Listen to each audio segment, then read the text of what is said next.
credit goes to Auburn and their atmosphere. I told television stations afterwards, incredible atmosphere every time we come here to play. They got one of the most loyal fan bases there is. They got a lot of respect for Hugh and the job he's done, and great atmosphere to play in.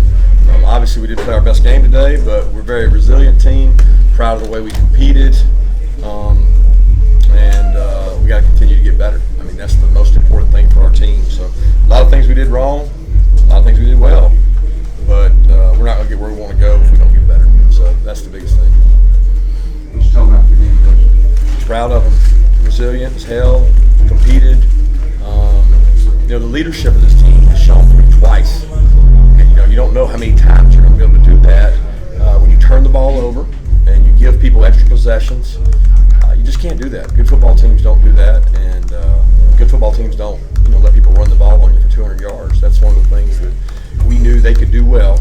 Thought they really ran the ball well, and they used the quarterback and rushed the ball on us. We can't do that, and we got to be able to run the ball better too. But proud of the way the guys fought. Kirby, you were confident at halftime. Where did all that confidence and poise come from for this team? They hadn't been in a situation like this before on the road. Well, we haven't been on the road.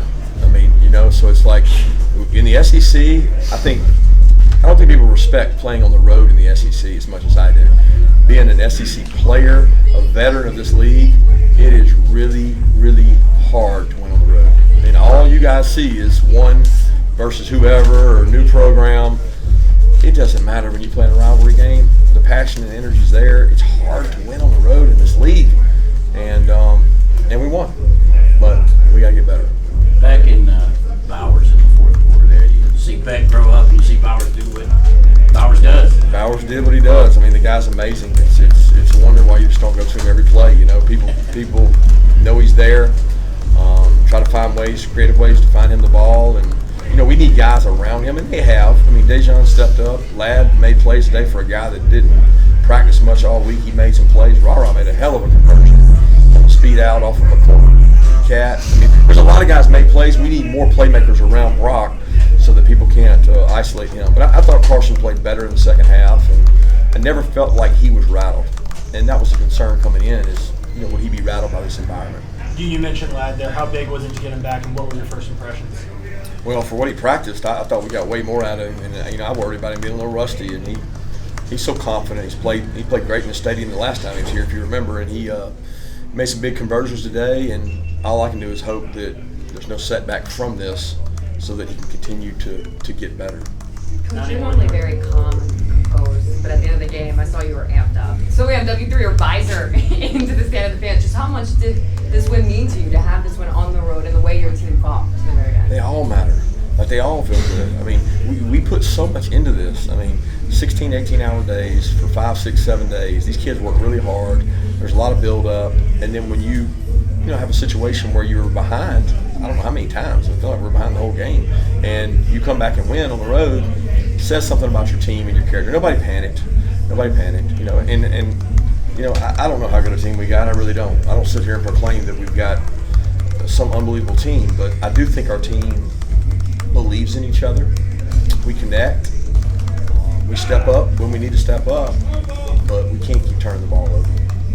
Coach, talk about the quarterback lane game. What were they doing that were giving you guys so many fits? Well, they got misdirection plays. A lot of the plays we practiced. They got, number one, you get an extra hat when you have the quarterback. We all know that. So unless you got really good, really elite defensive line, linebackers, and safeties that are filling and fitting just perfect, one misfit is an 8-9 yard run.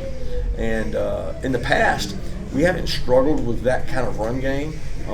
They hurt us. They copied some things UAB did, and we expected it.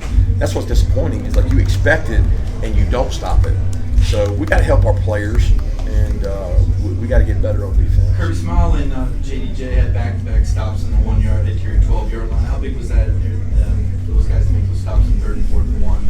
Was that the one before the half or right before the half? Yeah, that was big because I think he could have gone for the field goal, and he probably felt like he needed touchdowns. Kind of like I was thinking the same thing. And when do I go for it and when do I not? And that was a big stop. But hell, we gave him another possession after that. Because we went out there and I wanted to be aggressive, and they ended up calling a timeout. We had to kick it to them, and then I'll be danged if they didn't. They have to kick it to us. So it was a back and forth deal. Those were big plays in the game. I thought the second half Did we turn it over both first two possessions or just the first one in the second half? I know we First turned one, it they called the over. second one back. The second one came back. So, I mean, it's tough when you come out and you bank on getting the first possession in the second half and you gift it away. You know, that really kills momentum. And overcoming that was like, it was different in South Carolina where we gained momentum. We came out and scored.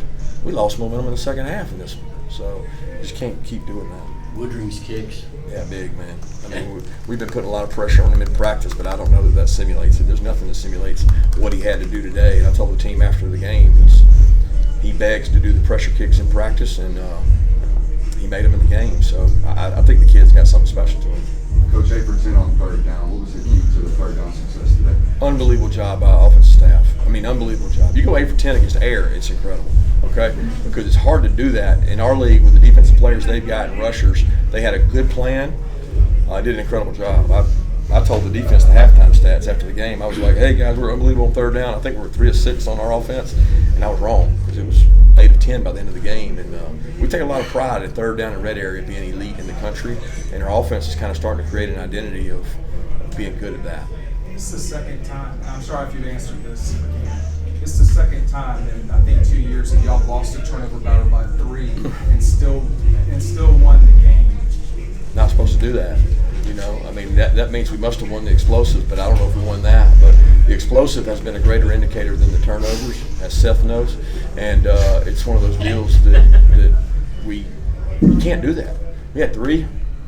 Oh, the interception. I'm forgetting the interception. The 2 fumbles and then the interception. Yeah. There's one fumble loss. I was going to say, I didn't think we had 3. I didn't think the 3 was the margin because we got 1 on them to end the game, right? Yeah. Yeah, so it's probably sorry. 2-1 maybe? 2-1.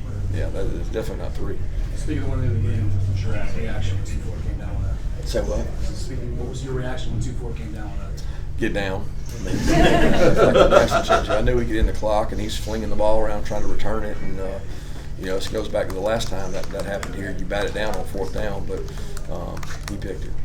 Kirk, when you say you don't know if your team's playing unbelievable, do you think it's a matter of having Javon and McConkey and those guys back for a longer period of time like you've had? No, I mean, I just think there's a lot more parity in college football. I think there's a great separation between anybody. I mean, the pro scouts that come by our place always trust their opinion, and they like, well, we've been to this place, that place, that place. I mean, everybody's pretty similar. You know, there's not this great margin. And I told our team that you know, we played a team last year in the national championship that won like 9 games that were all 1-score games or something. So I don't know that my heart can handle that because we need to get better.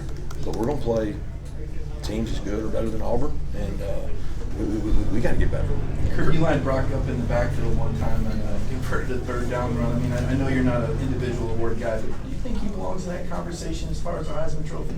I hate getting into those, man. I hate getting into that debate because I'm worried about our team, and so is he. But, I mean, who can argue that there's a better football player anywhere in the country? Just football player. I mean, the guy has the greatest toughness and grit that I've been around. He'll do whatever you ask him to do for this team, and I got a lot of respect for that guy's a competitor. Kirby, you mentioned the run game struggled a little bit today. You guys started to get something going on the edge there in the second quarter. How were they able to stop Dejan and those guys early, and then you guys got to go in late? But what were they doing defensively to kind of stop that?